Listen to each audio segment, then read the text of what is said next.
Signs of safety no longer in one Kansas City neighborhood. Now residents want to know why the signs were removed without their input. Only on 41 Action News, Jenna Hanchard looked at emails that could offer some answers. Here she is with the story. All right, Krista, well, neighbors say that the city didn't consider their safety when the city decided to remove these signs from Armour Boulevard between Campbell and Harrison. Well, we went through more than a dozen emails that revealed the city's reasoning behind the controversial decision.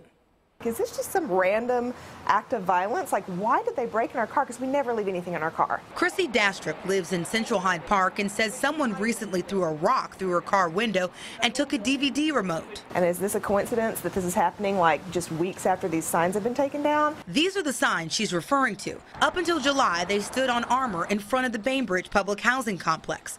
They prohibited people from stopping, standing, and parking on that block. It's really a hard thing. It's like, well, people are standing around loitering. It's like, well, what's wrong with people standing around? It's like, well, there wouldn't be anything wrong with it, only when that starts happening, we start having a lot more reports of crime. The Kansas City Police Department has seen an increase in activity in front of the Bainbridge since the signs were removed. Officers say parked cars on that block make it easier for drug activity in front of the building. So why were the signs removed in the first place?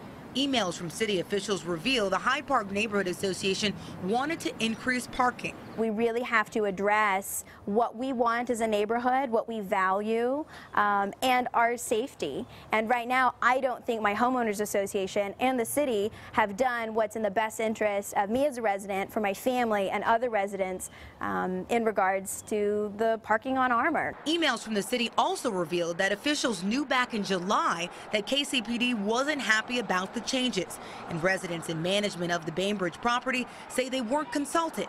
Now Hyde Park neighbors want answers. Not only have they not been included in a decision-making process in general, but one that affects directly their safety and the safety of their children. And that's of grave concern to me as a resident. The city conducted a traffic study, or rather a parking study, that determined that this block was a place to create more parking spaces. And they say that there is no policy that requires the city to notify management or residents about the change.